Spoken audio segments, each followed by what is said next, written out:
Dragonfruit by Makiia Lucier, Chapter 15. Honolly huddled by the sea dragon, in a crook formed between head and neck, and buried her face in its frill.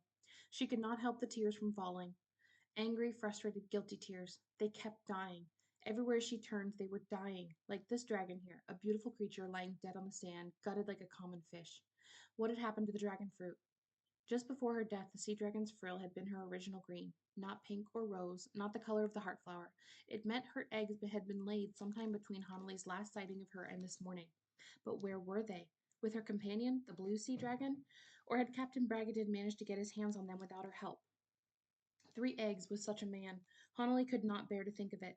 On the other side of the sea dragon came the sound of weeping. Her mind shied away from the horrors that lay close by. She had fled to this crook as soon as the dragon had split open, not able to witness who had lived and who had not, especially the little ones. She had done what she could.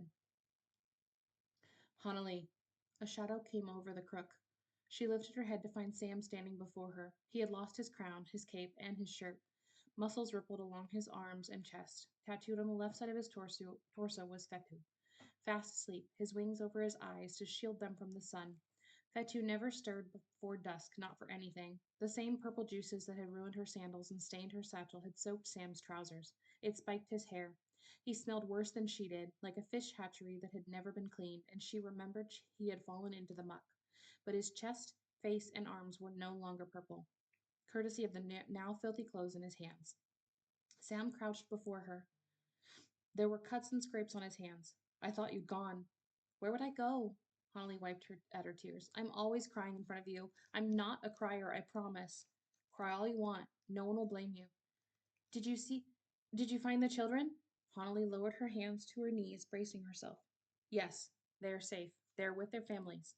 Honolly's head snapped up. All of them? All. She could have sworn she had seen. What about the others? How many did you lose? Sam looked surprised. Then understanding dawned. No one, Hannah. Everyone's fine. That was not possible. There's blood everywhere, Sam. Someone is dead. Sam eyed the blood dripping from the sea dragon's jaw. Probably Uncle Isco's. He cut his leg badly, but there's a healer with him now. He says he'll mend. Sam moved aside so that he could see. Tamarin's Lord Protector was some distance away, sitting on the sand. White bandaging had been wrapped around his leg. He kept his head lowered as Bayani poured a bucket of water over him, washing away the last of the sea dragon's innards. When Lord Isco turned his head in their direction, Honolly looked away. Near Isco was a young woman resting against the trunk of a coconut tree. She was wrapped in a blanket and was being fussed over by an older man with a beard, the one who had asked Honolly earlier what she knew about sea dragons. With a start, she realized she knew who he was. She had seen him at a distance in his home island a year ago, King Nekaro of Salamasina. Honolly said, There was a woman in a green dress. I saw the dragon's teeth. Have you found her? Sam regarded Honolly, frowning, then rose and stepped from the crook. Hello, he said to someone she could not see. Will you step here for a moment? Yes, Prince Samati. A woman came into view. She wore a green dress, the entire front of it drenched in blood, but the woman herself appeared well, smiling even. Astonished, Honolly rose. She leaned against the sea dragon for support. You're not hurt? The woman looked down at herself in wonder. It looks like I should be, doesn't it? But I'm not. It isn't my blood. Probably Lord Isco's, Sam said again. Yeah, I think so too, the woman said. The gods must be watching over us today. I cannot believe no one was killed. A man came by and placed a blanket over her shoulders. He told her the cart was ready to take them home. The woman offered Honolly and Sam one last smile and allowed herself to be led away. Honolly watched her go. Her mind was playing tricks on her. If no one died, who's crying? Sam cocked his head, listening. Those are happy tears. He reached out and touched the sea dragon's frill. Could we have rescued everyone without killing it? No. Honolly had begged him not to harm the sea dragon, and she could see her death weighed on him. They would have suffocated, and she wouldn't have survived much longer. Not with that in her. The harpoon had not yet been pulled free. It jutted horribly from the sea dragon's neck. I'm sorry I asked it of you. He had nearly died waving around that useless cape instead of defending himself properly or running away. If he had died, it would have been her fault. I'm sorry, too. Sam came close enough to touch the sound catcher that hung from her neck. The space between them was small, and his shirt was long lost. Hanali did not know where to look. She settled upon Fetu, on Sam's arm, peeking at her through his wings. Hana, I have 1,000 questions. As do I. Queen Magalahi rounded the sea dragon's head and came into view. Sam and Hanali sprang apart. They looked at each other and looked away. With a cough, Sam stepped aside so that Hanali could stand before the queen. Hanali had not, in fact, forgotten protocol. Far from it. In all of her dreams of returning home, of seeing her queen again, she had never imagined a circumstance like this one. Her heart beat faster as she held out a hand in silent question. When Queen Magalahi offered her own, Hanali took it gently, mindful of her injuries. Both hands were wrapped to protect her cuts. Hanali bent low, her forehead hovering over the queen's bandaging, and as she stayed that way for a good 10 seconds until a twitch of the hand signaled permission to rise. Queen Magalahi Queen Magalahi's expression was unreadable. Isco said you favored your mother, but I see much of your father in you. You wear his face. Hanali spoke in a rush. I'm sorry, Your Grace, for what we did. I wish that we had not. We? Queen Magalahi's eyebrows climbed. Why do you assume any blame? You were a child. Your father, a man fully grown. He took the dragon fruit because of me. I should not be standing here. I should not be here, standing here. I wish my daughter would not wish it, Magalahi said. I should never have wished it. Samati? Yes, Meme? How many people were saved from this dragon? Sam's eyes were on Hanali. 27. Hanali felt her throat constrict at the number. She had not realized it was so many. 27 lives spared, Queen Magalahi repeated.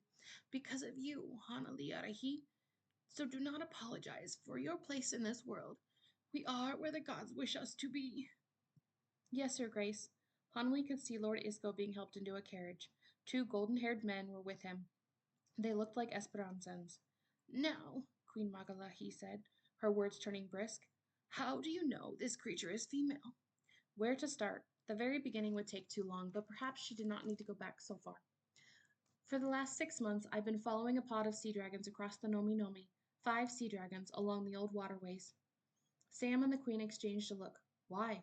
Sam asked. Why do you keep 50 dragons in the menagerie? Queen Magalahi asked him. For the same purpose, I think. For Prince Ali? Hanali considered the queen's words. Maybe, deep down, Hanali had been searching for dragon fruit all along. But there was another reason. They are my livelihood, she explained. There's a school on Raqqa that specializes in the Nomi Nomi. Everything under the sea is studied, written about, lectured on. They write many books. I've heard of this school, Sam said. As have I, Queen Magalahi said. You were a pupil? Not at first, Hanali said. I cleaned the dragon cages. I started when I was 14. After I left Captain Bragadin's, eventually the teachers discovered I could speak and write other languages, and they taught me how to do more than clean cages. She placed a hand on the dragon. Its flesh had started to cool. They're not mindless predators, no more so than we are. I will challenge anyone who claims they are. I have seen distinct family relationships, distinct hierarchies, and I have so much to learn still. Studying their physical characteristics alone will take a lifetime. Physical characteristics? Sam looked down at toes and claws, such as how some sea dragons have feet. Yes, Hanley said. My teachers are elderly now, some very frail. I began to travel on their behalf. I am paid for the observations and illustrations I send back to Raqqa.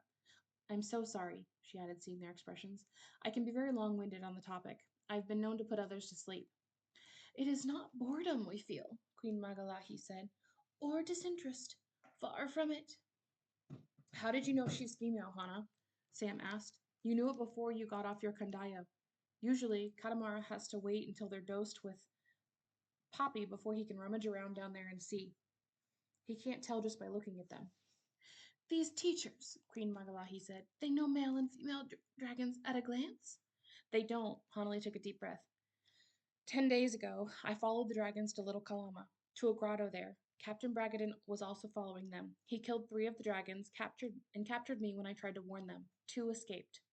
A green one and a blue one, Sam said. Yes, Hanali said, but before they escaped, this dragon's frill changed color. It turned pink. It hurt to look at them, to see first confusion and then a desperate hope. Dragon fruit, Queen Magalahi said, and her voice was no longer steady. Sam paled. She wasn't. I didn't see any pink. The eggs aren't with her anymore, Hanali said. They've been laid very recently. I don't know where. Could this captain have them? Queen Magalahi asked. Yes, Honolly pointed at the harpoon. The letter B was intricately carved on the handle. This is his. Captain Bragadin has his initials carved onto all of his weapons. Sam took a closer look, eyes narrowing. Of course he does. The captain would never have harmed her if she still carried the eggs. Honolly knew firsthand the pains Captain Bragadin had taken to keep this sea dragon from harm, at least while she could be of use to him. But he could have followed her to a nest, waited until the eggs were laid, shot her with a harpoon, then run off with the dragon fruit. We have guards, Honolly, Sam said with skepticism. An Esperanzan dragoner does not just get to sail in and hunt dragons on our islands. We would have seen. Yes, there's that. Honolly thought through the possibilities and came up with nothing. She was at a loss. Queen Magalahi asked, Is it possible this captain does not have the eggs? Very possible, Your Grace, Honolly said, because of the other dragon. Where is he? The male is supposed to protect the eggs once they're laid. It is his one task. At least, that is what I've read. Perhaps he is keeping them safe somewhere. Where do sea dragons nest? Queen Magalahi wondered. Underwater? Sometimes, Honolly said, or in caves. If an island is deserted, it could build a nest out in the open, right on the sand. You're saying they could be anywhere. Sam stopped in consternation. He was looking up, and someone on top of the sea dragon was looking down. The face quickly disappeared. Sam backed out of the crook. Unbelievable, he said. Honolly and Queen Magalahi followed. Immediately surrounding the dragon were at least 20 others. Guests and locals, most of the guards. Katamara was on top of the dragon with the menagerie's apprentices. Even King Nakoro was there by the tail, looking sheepish. Queen Magalahi wore a dire expression. How much did you hear? All of it, Katamara said. The others fidgeted, looking everywhere but at her. Quite a bit, King Nakoro confessed. In my defense, I came over merely to convey my gratitude to the young lady. Here he smiled at Homily, who smiled back. When I was drawn in by this remarkable tale. Dragonfruit, you say? After all this time, where do we even begin to look? What is this we, Nako? Queen Magalahi asked. Sam pointed across the lagoon. We could start there. Honolly raised her hand to shield her eyes from the sun. Coconut trees lined the opposite shore, tall and graceful, but off to one side the trees were jagged and broken. Some snapped off in half, leaves drooping in the shallows or on the sand. It looked like something large had passed through carelessly, leaving destruction in its wake. Honolly looked quickly at Sam, who said, The typhoon brought down trees all over the lagoon, but we cleared them out. He looked to Liko for confirmation. We finished yesterday, Liko said. That is new. There's a cave over there, Honley said suddenly. She and Sam had explored it endlessly as children. A big one, Sam said, large enough for a sea dragon to build a nest, and a short walk from the water if it has feet. Chapter 16. Sam led the way around the lagoon. Someone found him a clean tunic, though his hair remained spiked and foul-smelling. Honolly and the queen rode with him, along with 20 guards on swift condayos. Most carried spears, which were good for throwing when one preferred to keep one's distance. A good practice with sea dragons. They also carried darts so heavily laced with poppy that one would instantly knock a dragon out. For an hour, hopefully, 2 hours if luck and the gods were with them. Honolly had heard Sam give the orders. The darts were to be used first, the spears only if they had no other choice. The path they followed was narrow, the coconut trees dense, the ground beneath a mixture of red clay and fine sand. When the cave came into view, they pulled their condayos up short. Someone whistled. A very large creature had been here. To their left was a cave opening. From there, a path of churned up dirt and broken trees led straight to the shores of the lagoon, visible in the distance. Honolly swung off her condayo and headed for the cave. Wait, Hana, Sam cautioned. Stay where you are, Honolly, Queen Magalahi ordered. We don't know what that cave holds. Honolly spoke without thinking. The cave is empty, Your Grace. The queen is gone, or the dragon is gone. How do you know this? Queen Magalahi asked. On Sam's face was the look he had given her back in the menagerie, when the purple sea dragon had watched her every mood. She's watching you. She knows who you are. It's just a feeling. Queen Magalahi looked from Honolly to the cave, but she only said, Let us be sure. Viti? A small black spider appeared on her neck as a tattoo before hopping onto her shoulder. Queen Magalahi smiled. A little help, please, my dear. The spider crawled swiftly down to the hem of her red dress and dropped onto the dirt. The closer Viti drew to the cave, the bigger she became, so that by the time she disappeared into the dark, she was the size of a lobster. Queen Magalahi walked toward the cave. The guards followed. Honolly and Sam hung back out of earshot. She's still terrifying, Honolly asked. Sam's lips curved. The queen? The spider. You shouldn't have tried to catch her with that jar. She's not a firefly, Honolly. It was Honolly's turn to smile. I was 7. Spiders have long memories, like bats. Fatu, Sam added, tapping his chest. Wake up. We're going into a cave. An instant later, he grimaced. Are you bleeding? Honolly guessed Fatu's response had been a scratch or a bite. He never liked having his sleep disturbed. Sam pulled his collar to inspect. No, he said sourly. Honolly turned back to the cave and tried not to smile.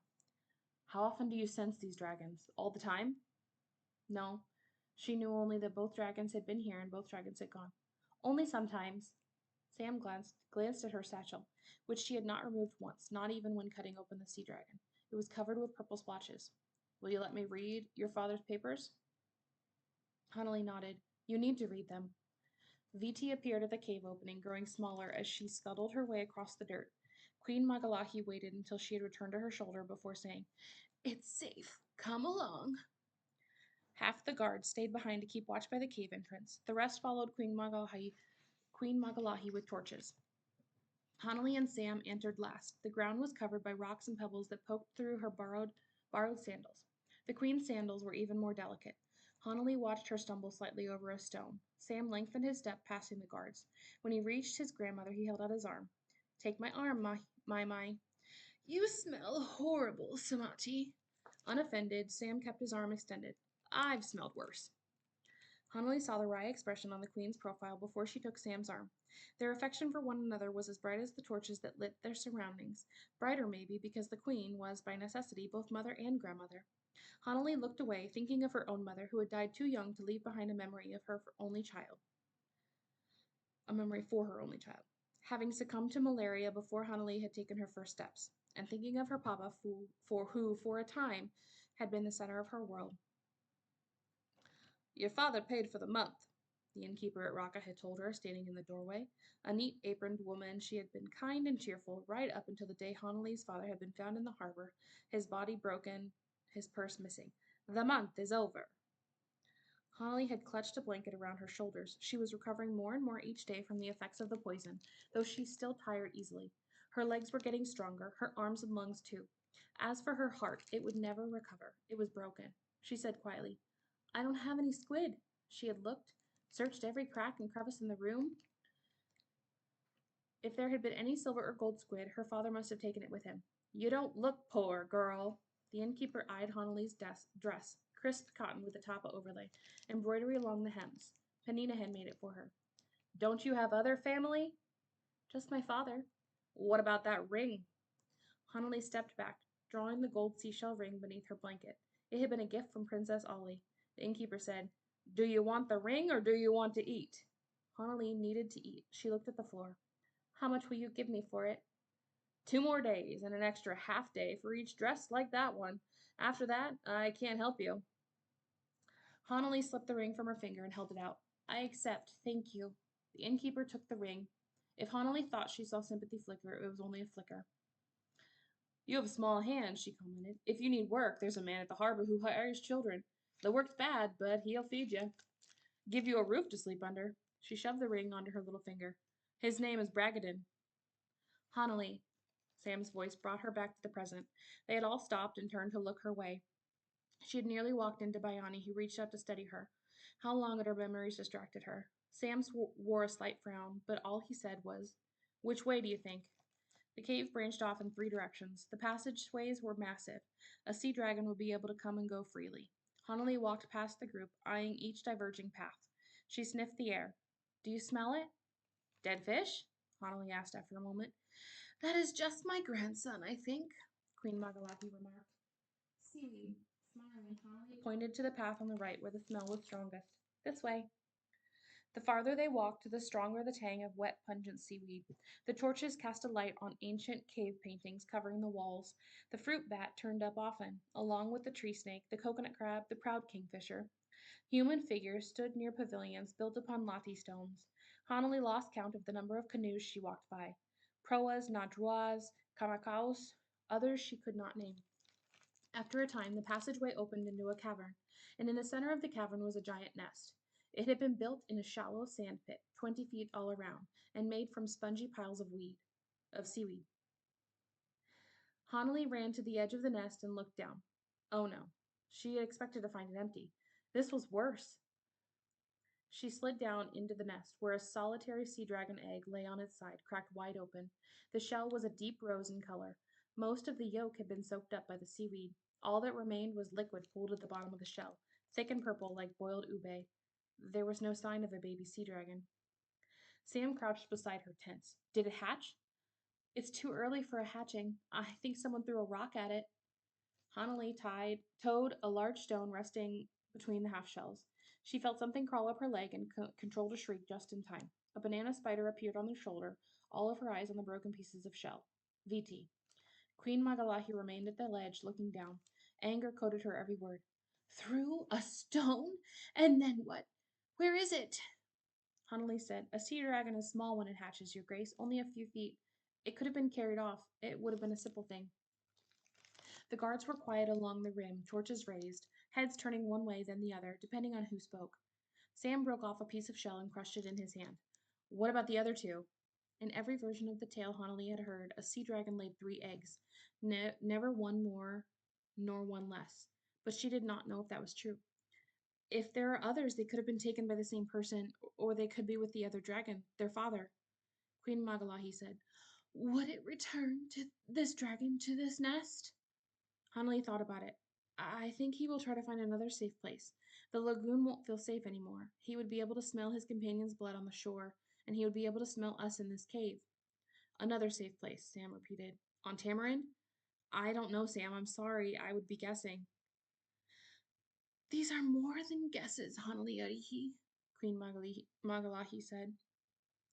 You have been studying these creatures. Where would you look next? Where would you go? West, Hanley said without hesitation. I would ride along the coast. A westward pattern has been one of their few consistencies. Ride, not sail? Sam asked. Hanley tried not to look at Viti, whose stare was unnerving. You might have to sail eventually, but I would stay out of the water if I could. It's safest. You would be looking for an isolated beach or a cave like this one, caves near the water. West along the coast, Queen Magalahi said. Then that is what you'll do. You and Samati. You leave tomorrow.